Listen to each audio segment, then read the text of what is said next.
Hello and welcome back. This is SAP ABAP RESTful Programming Model, also known as ABAP RAP course. In this course, we are going to learn ABAP RAP. Before we get started, we are going to get a good understanding of how the evolution of ABAP happened with S/4HANA and why the switch towards RAP has taken place. After that, we will cover the setup of development environment and get started with managed scenario. We will also cover some complex BDL for managed scenario, and then we will move towards the unmanaged scenario. Now, once we have completed the ABAP refresher, then we will go towards the unmanaged ABAP scenario where we are going to implement custom behavior implementation. Now, in this case, not only we are going to spend a lot of time implementing the functionality of CRUD-Q, but also we are going to create some custom actions and develop the solution end to end.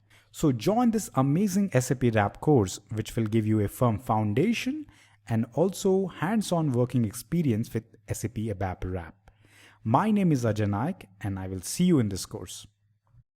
In ABAP RESTful, the main concept of BOPF transaction was removed, and now we can do it in the ABAP itself. There are two popular ways. One is the managed implementation and unmanaged implementation. What are those? What is the difference between those? We will cover in the coming sections, but you can understand that in the managed and unmanaged scenario, you have capabilities to implement how you treat a OData request. So here you have the application. The application is connected to the middleware with RESTful services, and we have two main parts. One is the service binding, and the service binding is connected with service definition. And in the service definition, you basically say, okay, what are the entities which are exposed as a service, and that is what the service definition contains. And the service definition directly links you to the CDS view. And again, here there's not one CDS view. We are talking about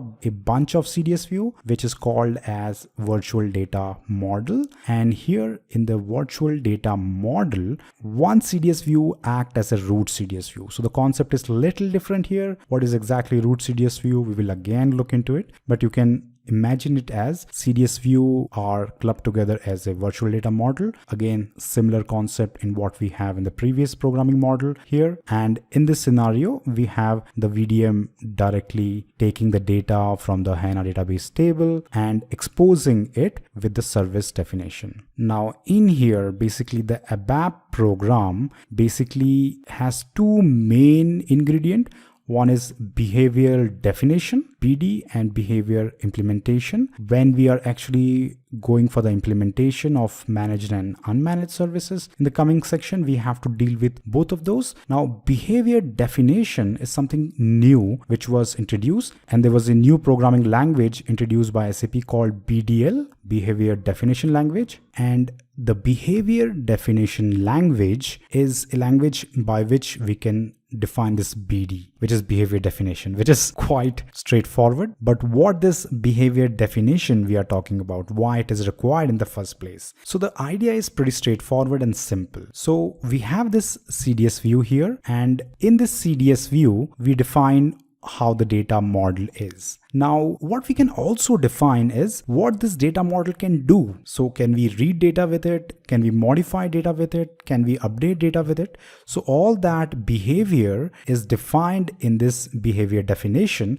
with the help of behavior definition language. And when we have this definition, then we can also implement once that behavior is triggered. For example, if I wanted to update something and that update request is triggered, then how those update requests should be processed with the help of ABAP programming language, we can define inside this behavior implementation. So that is the need for behavior definition and behavior implementation. The behavior definition says what we can do with this data model, and the implementation actually says how to do that in ABAP. Now that is pretty straightforward, and you should understand that we can have multiple behavior implementation for one behavior definition. So that we will also see in the hands-on moving forward, but this is the overall architecture.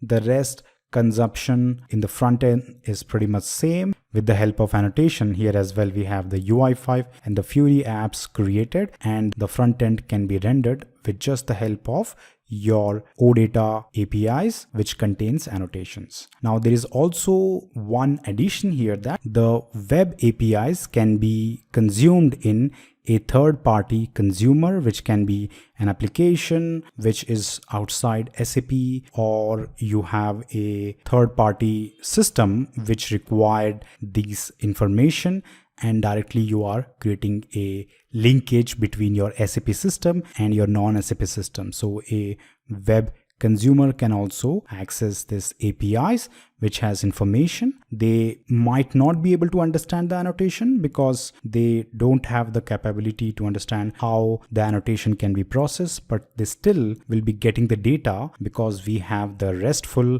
APIs here, which provides the data in the XML format or the OData format. The web consumer can consume the service outside the SAP ecosystem. So that is an additional capability within the service binding you have. You can expose the APIs to a UI5 or a Fiori app or a web consumer. So overall, these are the two overview or bird's eye of different component present in the architecture. So moving forward, we are going to cover the runtime aspect and the design time aspect of ABAP RESTful programming here, because that is the center of our focus. There are so many things we can easily lose focus. So this will be the part where we will restrict our scope to. But before that, we have to cover one important thing, which is VDM, Virtual Data Model. What is VDM, how they are designed, how they are used. So in the next section, we will cover VDM first before we move ahead. Hello and welcome back. In this section, we are going to see the runtime and the design time components involved in ABAP RAP. Now, these concepts are going to provide you a fundamental basic background before we actually start going into the hands-on, because when you are in hands-on, you can more easily correlate. So I'm thinking to cover all the basics before we actually start. So even if it's little not a very action oriented where we are performing the activity hands-on, it's still important and compulsory to understand before we actually do the hands-on. So this is the last module of theoretical part. After that, we will go into exciting hands-on journey. So let's cover that first. So in the runtime, we have already seen these are two basic architecture and overview for all the component involved in ABAP Programming Model for SAP Fiori and ABAP RESTful, where we have seen a basic reason for those components which we see in here. Now in ABAP RESTful Programming Model, when we look into the development time, or you can say design time component, what our agenda is, how those components which we are going to develop looks like. What are the CDS view we have to create? What is the business definition, implementation we have to create with the tools like Eclipse or in the Web IDE or other editor. So what are those components which we have to create? And in the runtime aspect, we will discuss how those components which we have created actually performs when it comes to running or execution of those components. So these are two things which we will discuss before we go into the hands-on. So let's start first with the development time or the design time component. So let's deep dive into this discussion. So in here we have lot of things which might be overwhelming if you are new here, but the service binding we have already discussed, service definition we have already discussed, the business object which is inside this blue color box, this is something new. What are all these components? So what let's first discuss. In ABAP RESTful Programming Model, you have one root view. So you have the root view, which is basically the king of the views. So basically all the other views need to associate or need to have a composition link to the root view to expose the data. So here they are child views, and this is basically the root views which act as the leader of all this view. And this view basically says, okay, let me handle all these things. I will be the one view which basically tells what are all the fields to be exposed, what should be the metadata for all the fields which I'm exposing, and this metadata basically define how the fields should look like in the UI. So that is the root view. So we have one single root view which basically links to all the child views. Here the child views can be composition views or composite views, can also be basic views, and these views are basically linked as an association or composition. And also this root view have a separate file. Now previously we used to define, or we used to put annotation for the UI directly inside the view. Now we, in the ABAP RAP, we have a separate file where we can define or put all the annotations so it don't club together or make the development confusing to read or understand. So all that is present here. So you will find bunch of UI annotation in this metadata extension file. Now the other thing which is linked is the behavior definition. Now we have already understood that what is behavior definition. Behavior definition describes what are the feature we are going to provide to this data structure, what it can do, what are the features. So that is defined with the behavior definition language. This behavior definition language is very simple and it has syntax mostly like DDL, how we define the CDS view. So similar to that, the BDL language is, and once we do the hands-on, you will also experience that. Now, the behavior definition are defined in a different file, and how those behavior definition need to be treated. So for example, if I'm saying that, okay, I can read and create and update, then how those read, update, and create statement should function need to be defined in behavior implementation with the help of ABAP. We have already discussed that in the previous section. Now what we have to do is see and implement.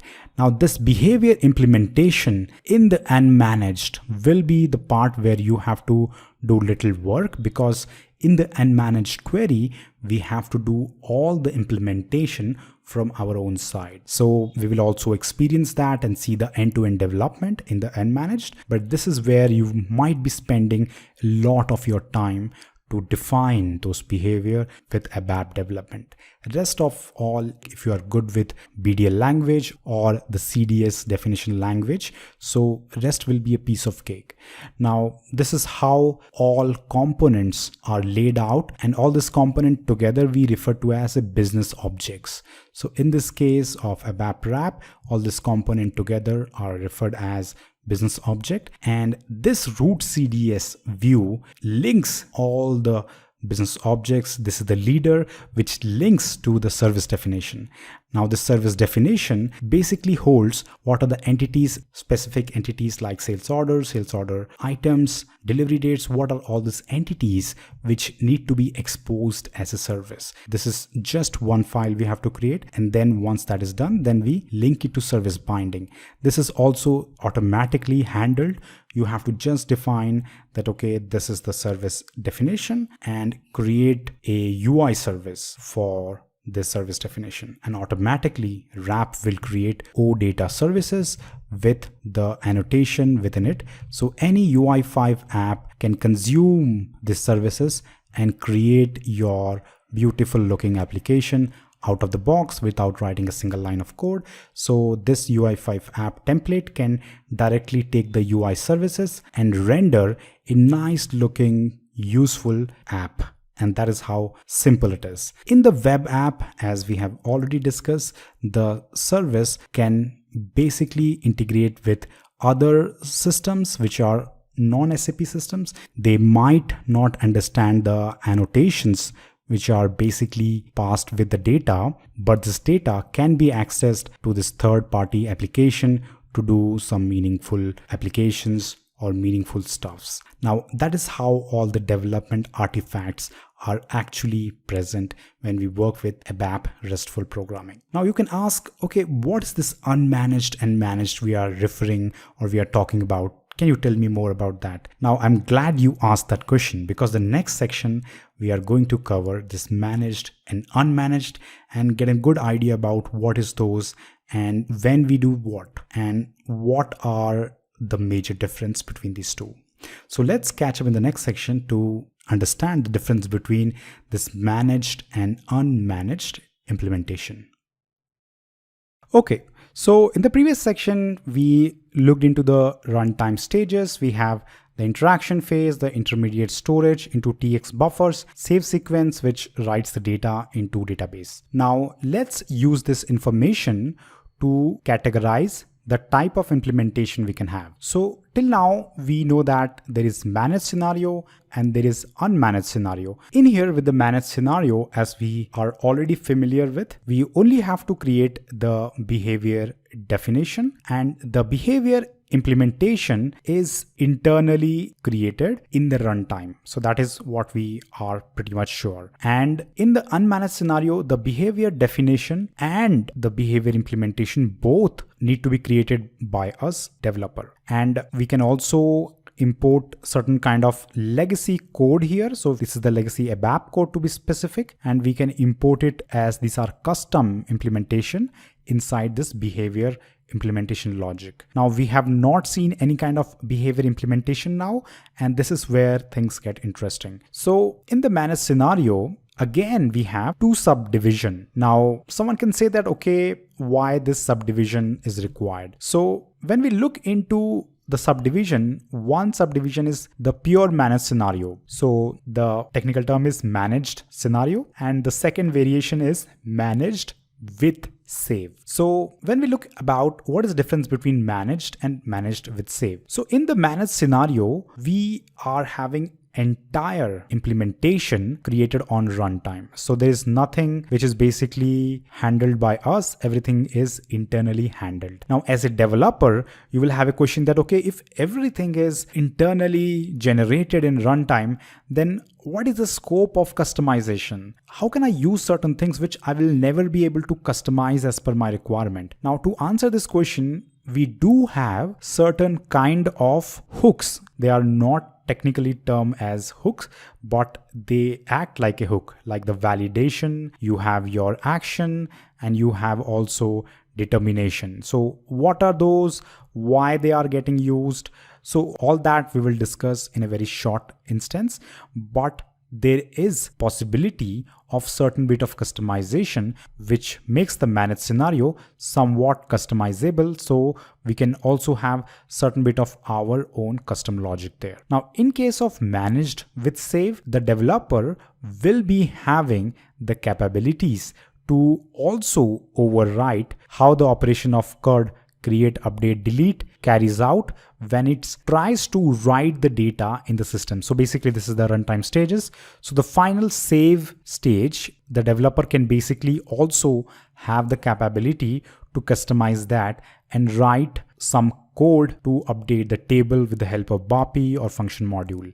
So that is the main difference between these two scenarios. Now let's also discuss the difference one by one, so we are absolutely sure that we know what is the difference between managed, managed with save, and this unmanaged. Now, the first thing which we have is the data. So this is what we just discussed. The data writing, which is basically the update of the data, is internally handled by the runtime framework in the managed. And in case of managed with save, the implementation is quite sophisticated and data is not internally handled. So your runtime framework will not be writing the data into the database. It is basically your job now with managed with save. And in the unmanaged, we know that there is the custom business logic which you as a developer have to write in your behavior implementation. So the behavior implementation will be containing your custom code, which is purely custom, which is basically will be created by you, which we will be absolutely sure once we go in the unmanaged scenario and learn how and what is that. So here in the unmanaged, it is totally custom developed by developer. Now, the next category is how can we customize as a developer the different operation. Now, just recently we discussed that in managed scenario, we have certain functionality which act like a hook, what we have also seen in BOPF framework, and these are actions, determination, validation. Using this, the developer can customize the working and operation of a managed scenario. In the manage with save, you have BAPI and function module to save data. So saving the data is the last phase. So this is the save data to the database, the last substage of the save sequence. And in unmanaged scenario, it is again the custom implementation by the developer, which will be responsible for any kind of save operation. So this is all custom, and developer can call either a BAPI or can call a function module to perform those save of the data in the database. Now, the final thing is which is available in what kind of system. So when we talk about the managed scenario, and that is only available in S4 HANA Cloud, and we are talking about in the 2020 year.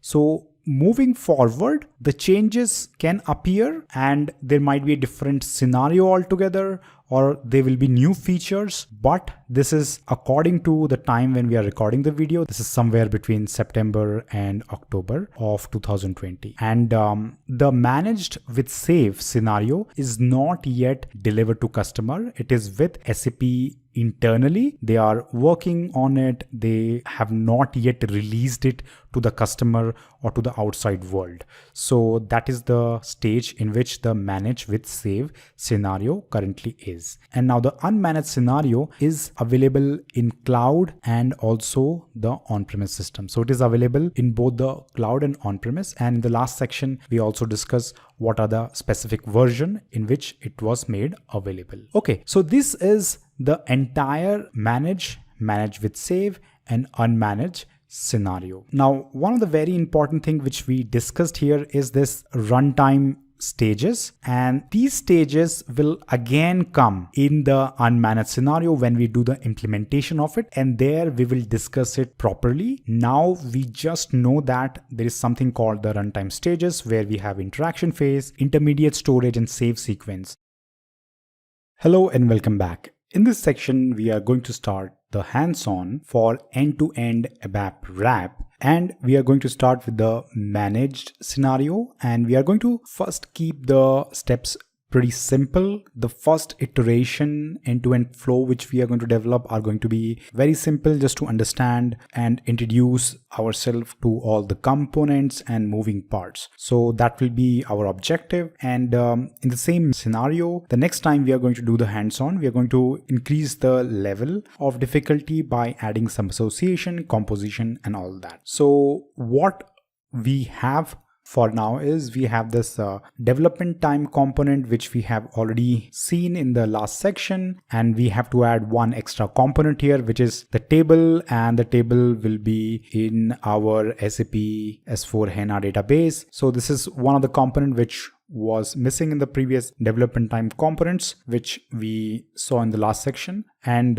this is the overall picture. Now, what we are going to do, we are going to start step by step from the table creation to CDS creation. And the flow which we will have is, first we will create the tables. Once we have created the tables, we will add data to the table. Then we will create some basic interface view and also composite views, and then we are going to create a root CDS view, and then we will add metadata extension to that view. We will be having some UI annotations in that metadata extension. Once we have done that, then the next step will be to go and work with the behavior definition. We will have a very simple, in a way, just a basic BDL managed scenario here, and we will see how automatically the managed scenario give rise to the operations. So once we have created the behavior definition, then we will create the service definition and then service binding. Then we will expose the service as a UI service, and then we will consume it in a Fiori based UI5 application style. And finally, we will test it in the UI5 based app to see how the operation works. Now we will come back again to this behavior definition, and we will try to understand how can we invoke the create, update, and delete CUD operation without writing a single line of code. So that is what in the very basic hands-on we have planned. So let's get started with the hands-on.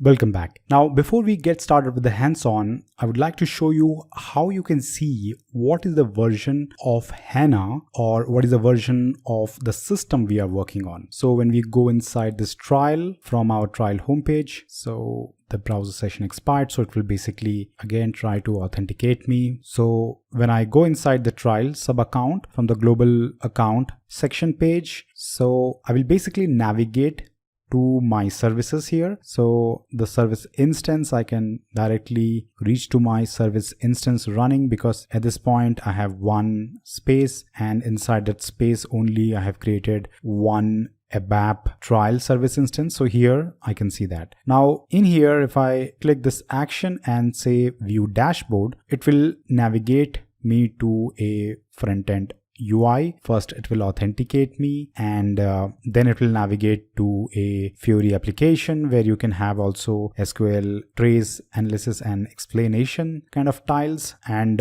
what I'm going to do here, I'm going to click on this right hand side top user icon, and here I'm going to go in the about. So in the about here you can see also what is the UI5 app version, and here we have the product version. So SAP CP ABAP environment 2008. Now here the 2008 doesn't mean 2018 year. The first two digit signifies the year, which is 2020, and 08 signifies here the release on month August. So this is quite updated system. We are recording this in September, October, this hands-on. So it is almost 1 month old, or 1 month has been passed since the update, but this is quite recent version of the system. When you are doing the hands-on, this might be updated and new feature might be added to a system, but this is how you can see what is the underlying ABAP system you might be working with. Okay, so let's go back to Eclipse now.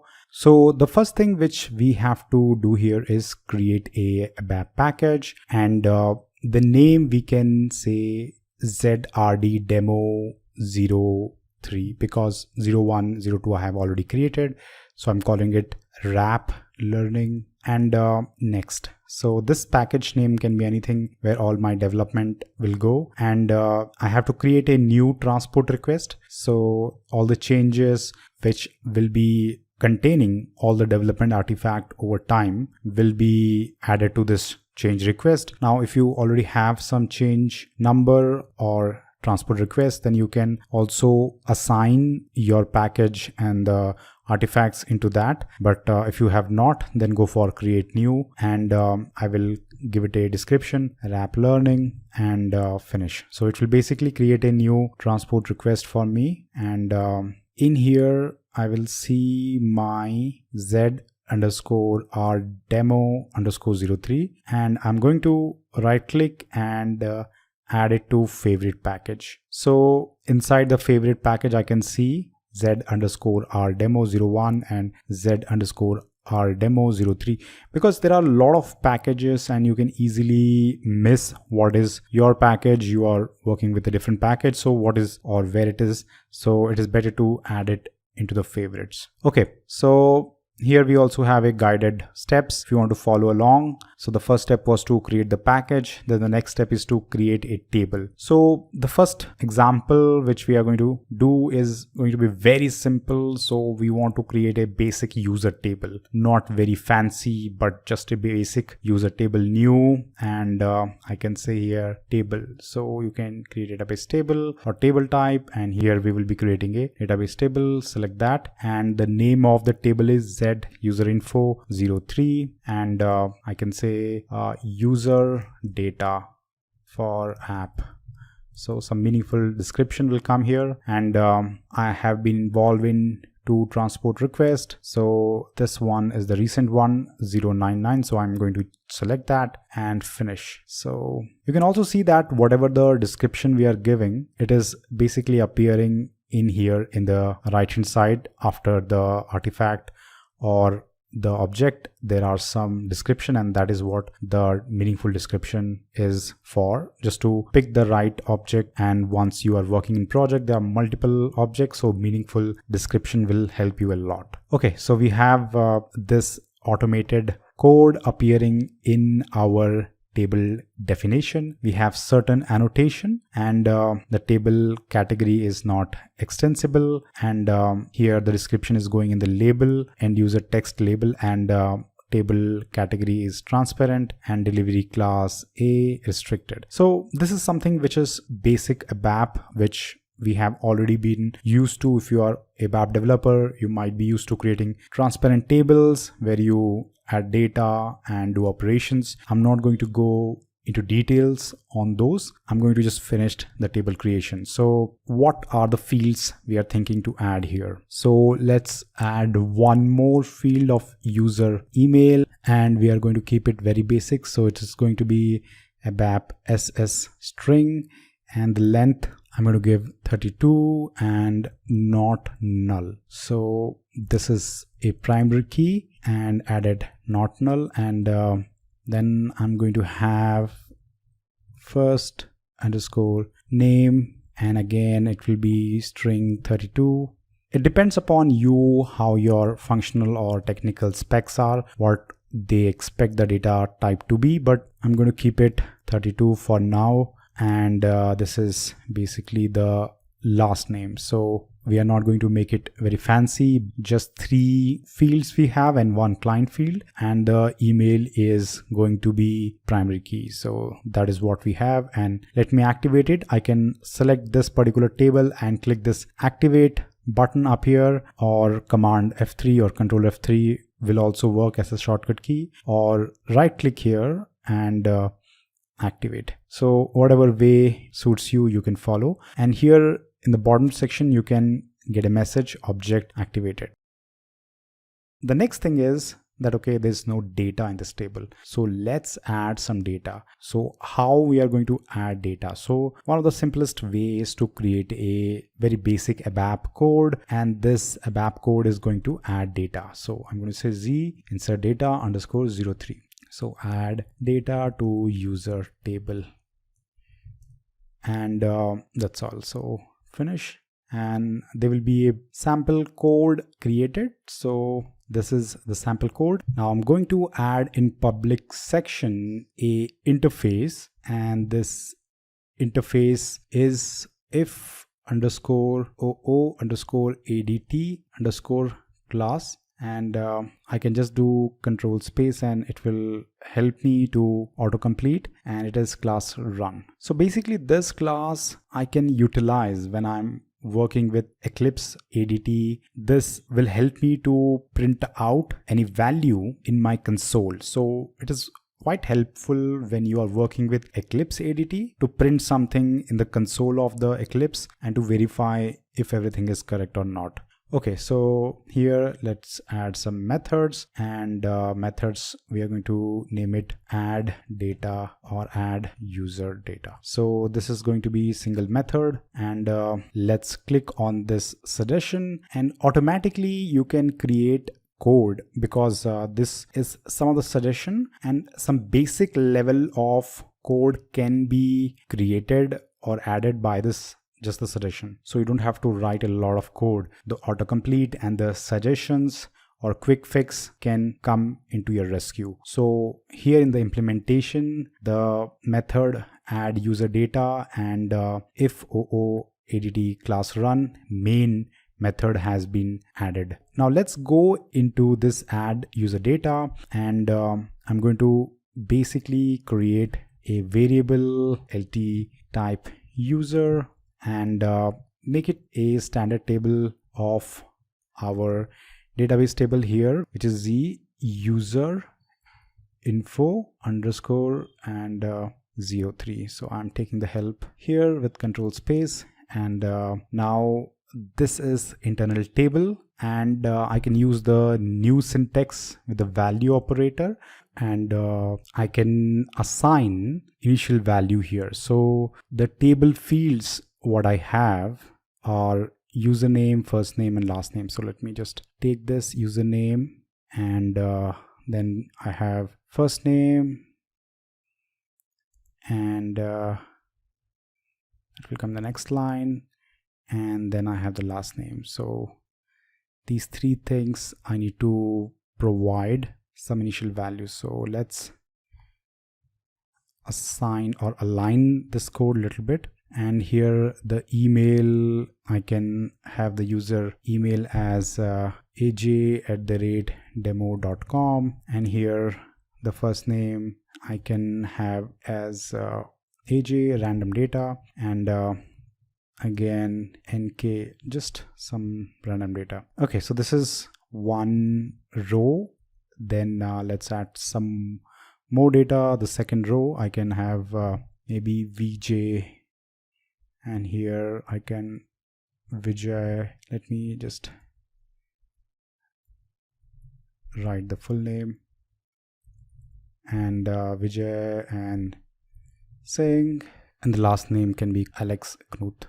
So these are some random names and doesn't have to link anyone. So let's add a full stop here just to complete that. So what we are trying to do here is we are trying to create a internal table, and there are 3 currently rows or entries we have in the internal table, and directly we are going to put those data into the database. So insert table name from table, and the table name I will add @ and then the variable name. So that's all. So now with this internal table, directly the table will be updated. So this is not much complicated, pretty simple. We created a standard internal table and then we added some initial value to it. Then we are updating the database table with this internal table, which now have the value. Okay, now this is basically the method implementation, but we have to call this method. Once I activate it, it will do nothing. It will just create an active object, but I'm going to also call this particular method here so that it can insert the data or do the operation. So I'm just kind of calling this method inside if OOADT class run main. So let me activate it by clicking on this activate button.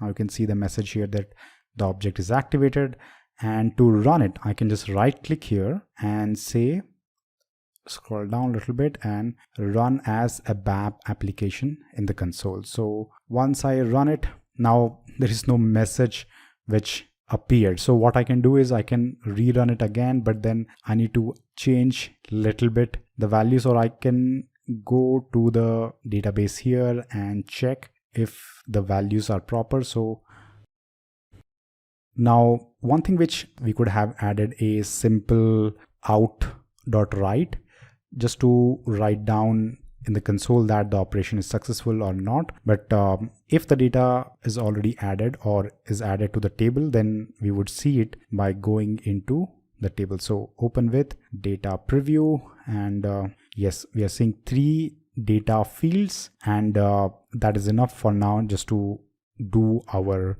operation or work. So that's all. The insert is done, but you can also have a size RC check and also a out to say that okay, already data updated with success. Okay, so we will do it over time once we complicate the logics, and we will learn a lot of things in insertion with ABAP. But now let's come back to the next steps. So we have inserted the data. Now we have to basically create CDS view. So the first view which we are going to create is an interface view, and then we are going to create a consumption view. So that is the basically simple VDM we are trying to create. Okay, so let's create that. I'm going to right click here to the package and say new other, and I can filter here with data, and here we have a data definition, which is this, and this is going to create a data definition, which is the CDS view, and the name which we are going to give is Z_I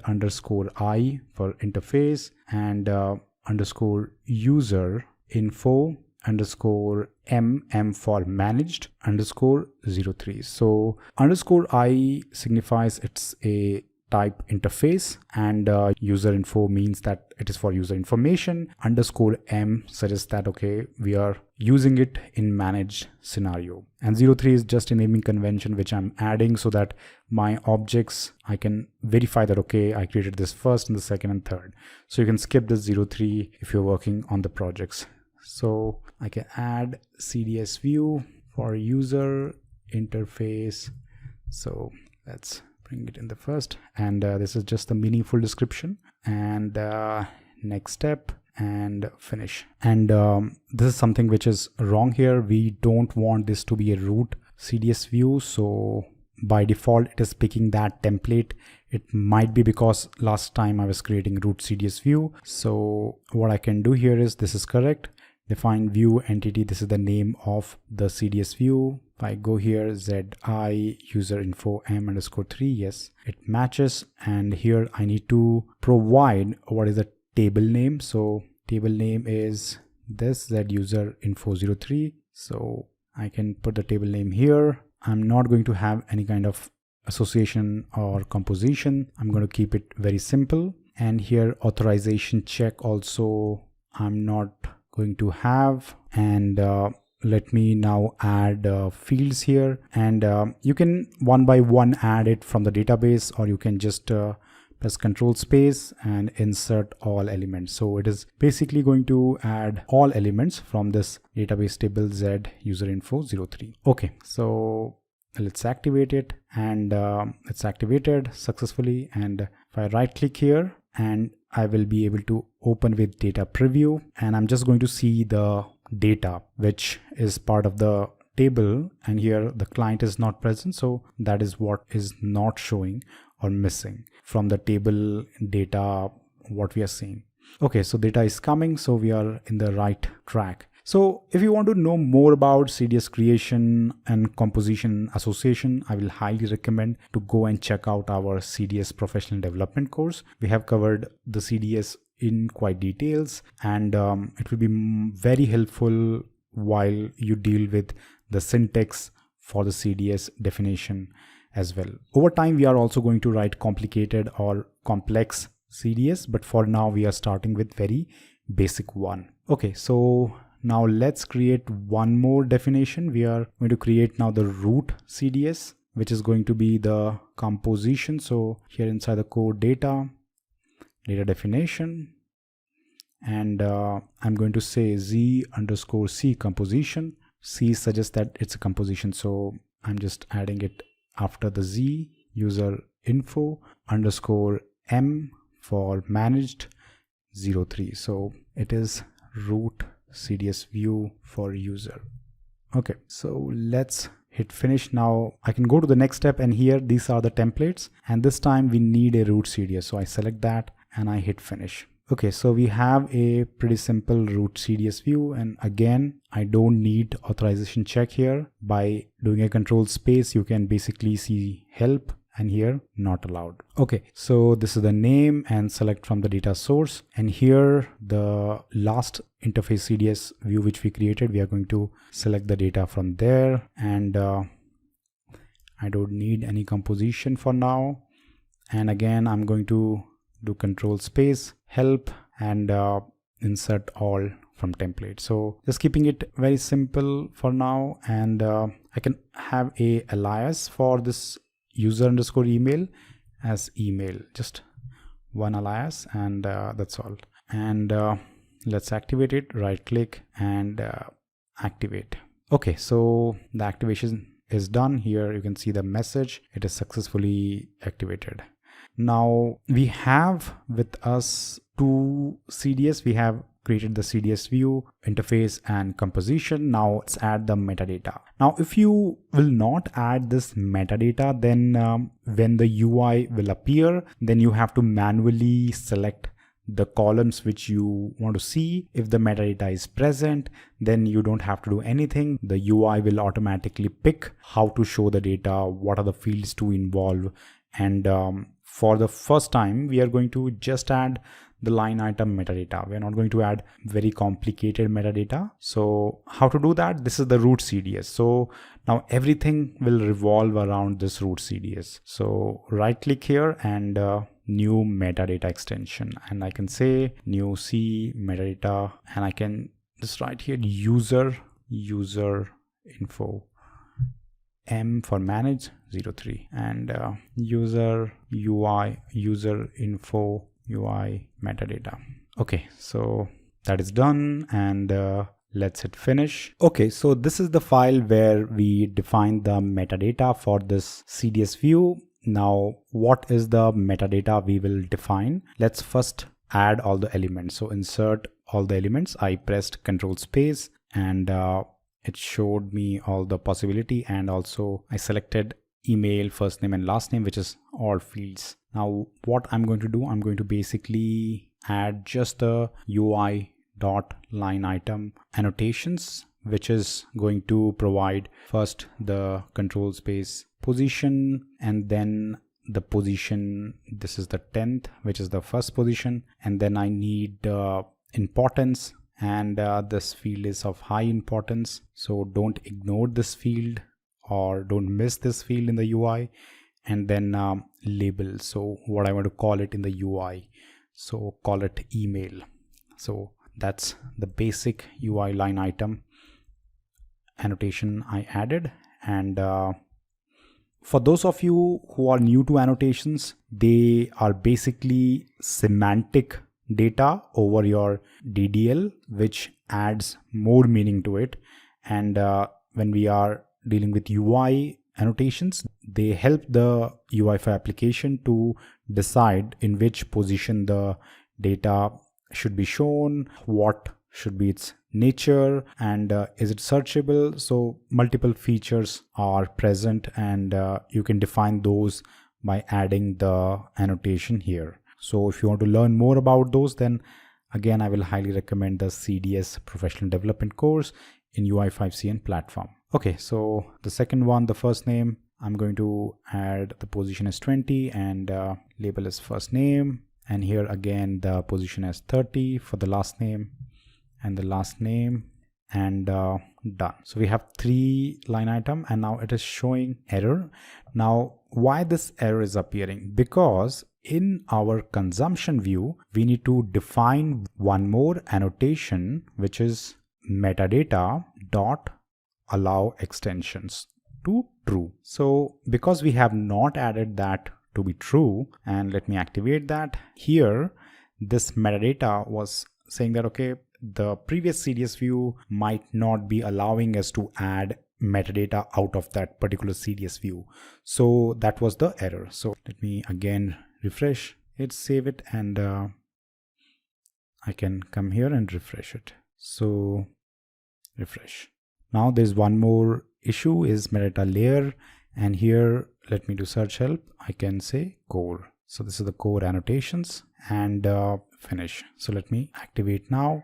There's no error, and these annotations are now part of the consumption root CDS view and added to it.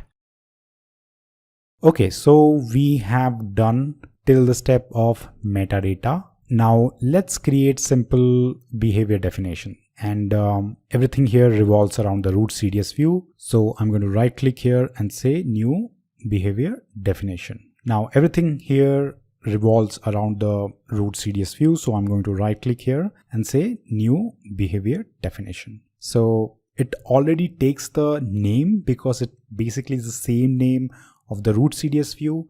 And here the type is managed and unmanaged. And we are first going to go for the managed scenario. Description is of the behavior of the CDS view, name, and we will keep it that way.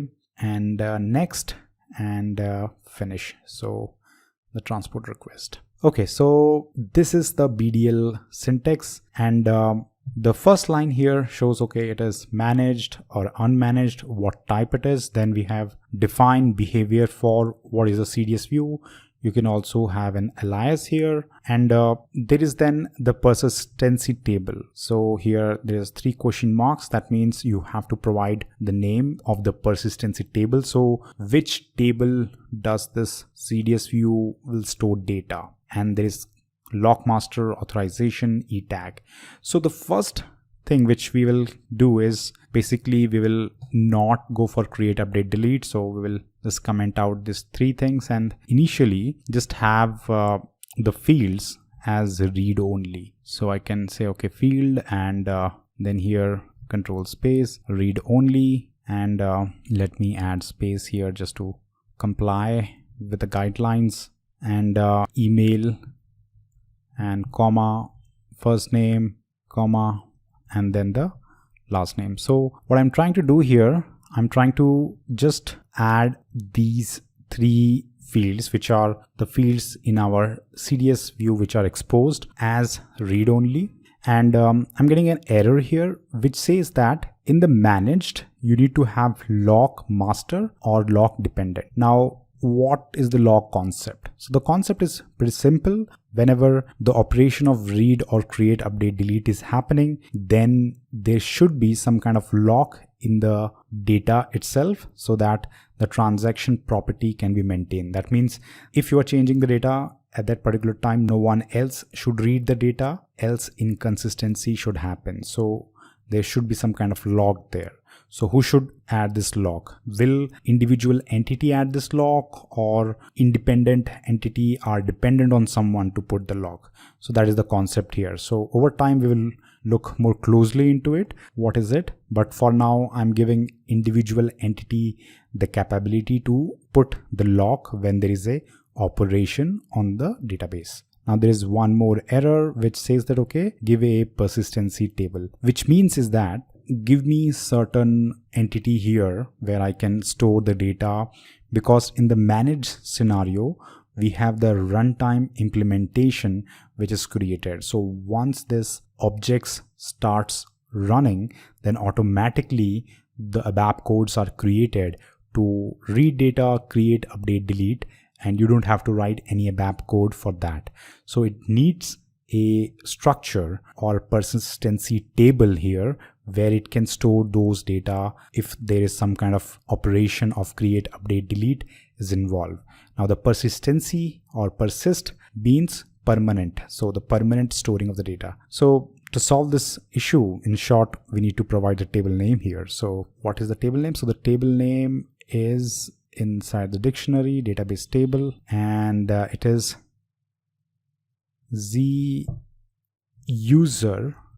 I can enter control space z user info underscore 03. Now the error is gone, but we still have this warning. Now why this warning is coming? Now if you see closely that the CDS view z underscore c user info is basically not derived from this table directly. It is derived from a interface view, and what this program is saying, or the BDL language is saying, that because it is a managed implementation, I have to create the implementation in runtime, and I'm not very sure that I can map all the fields of the CDS to all the fields to this database table. So that is what this warning means. And we will also see that when we create the application, we will face issues with create, update, and delete. The read will work properly, but we will face here the issues with create, update, delete, and we will also see how to solve those. Okay, so let's save it for now and activate as well. Right click and activate. Now we have created here the behavior definition, which means what can be done. Now the implementation here is automatic because it is managed scenario. And let's go now to create the service binding.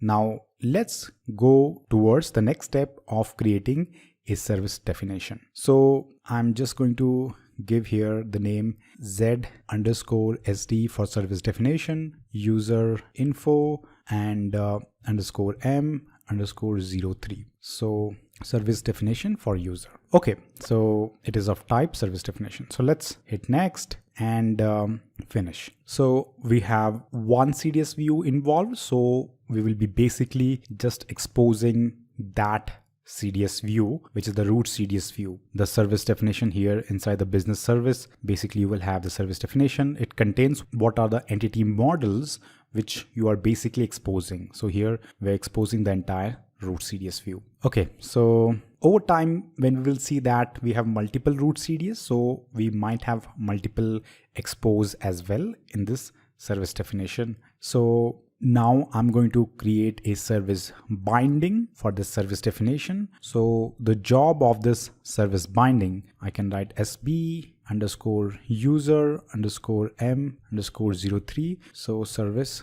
binding. So this basically functions to create a outside interface. We can choose either a OData v2 UI or for third-party web API. So for this example, I'm going to select UI. So when I activate this, then I will be able to see a UI5 application with the data. So you will see all that automatically handled internally. So let's hit finish.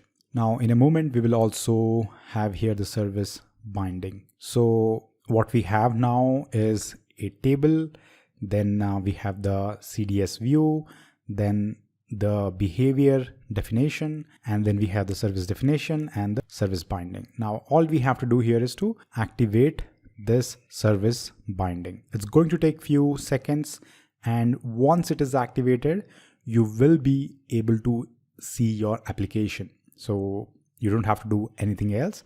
It will be automatic. Now, many scenarios you will find that the UI5 application is created separately. They might not be using this OData V2 UI services. In the production scenario, they will have a separate UI5 app which uses this as a API endpoint into the UI5 application.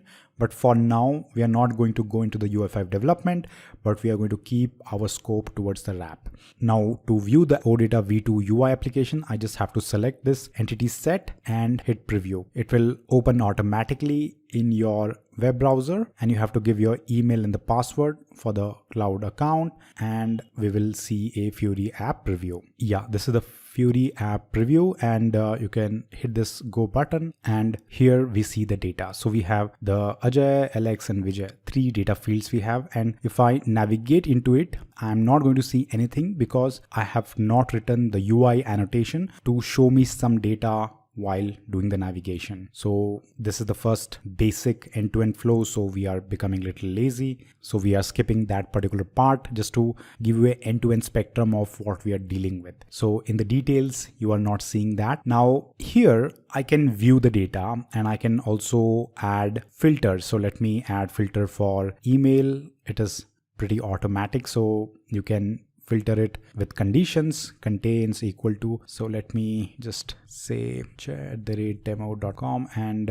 it basically filters the data. Now there is the data field we have with aj@demo.com. So if I do that, then only one data field is shown. Okay, so out of the box, multiple things are working, and you might be happy that, okay, we are seeing some result here. But one other thing which you will find is if I come back here to the behavior definition, and if I'm working with the managed scenario, then the create, update, delete should also work out of the box. And if I uncomment these 3 lines and save it and activate, then if I come back to the application here, I am going to see create and delete option, but there will be some confusion or there will be some issues when I run that. So let's check. So I can see that I can select my items here, and I can also now have 2 more buttons, create and delete.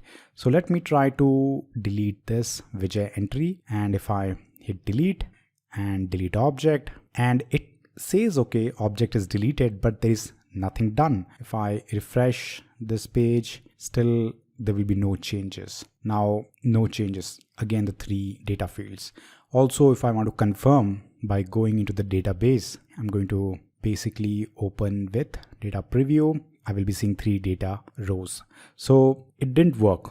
Why it didn't work? Because we have the warning thrown to us that, okay, I'm not going to be able to map the entries of the CDS view to this persistent table because this CDS view is not directly derived from this table. If we select this interface view or this interface CDS view and we make this as a root CDS view and we add the same behavior definition, then this warning will not be coming. But there's one more way to fix that, and that is by specifying mapping. So we will be mapping for, and here we will be putting the table name, and we are going to say what is the field of that CDS view and what field it is in the database. So the field in the CDS view is email, which is equal to user email in the database, and first name is equal to also the first name in the database. So the right hand side is the entity or fields of the database and the left hand side field from the CDS view. So just keep in mind that. And last name in the CDS view is the last name in the database. Okay, so that is done. Now, once we are done with this, then let me activate the CDS view. But there's one more warning here that this persistency table is not found, but this time we will be having the delete or create working for us. So let's head over to our application here and refresh the application so we can see the new code working. So go, and now let me select the Vijay data and delete it. And the data is getting deleted, and we can just refresh again to check if it is permanent. And we can see here in the database table, we will find that we will have only 2 entries, just to verify. Yeah, it is the case. So that is a very basic introduction to behavior definition. We have not yet done any kind of implementation because it is a managed scenario. So all the codes are internally created and generated and handled. Now we will also see how we can do some custom implementation in the managed scenario as well. So let's catch up in the next section to continue the learning of ABAP RAP. Now before that, I would like to summarize what we have done in this particular section. So what we have done is we first created the table, then we added the data to the table while using a ABAP class. So inside the source code, you can find one class, and this class we hard-coded the data and we inserted into the table. Then we created one interface CDS view, and this interface CDS view is deriving or taking the structure from the database table. And then we have the consumption CDS view. And after that, we have the behavior definition, because this consumption CDS view is also the root view. So the behavior definition is attached to the consumption CDS view, which is having the same name of the root CDS view.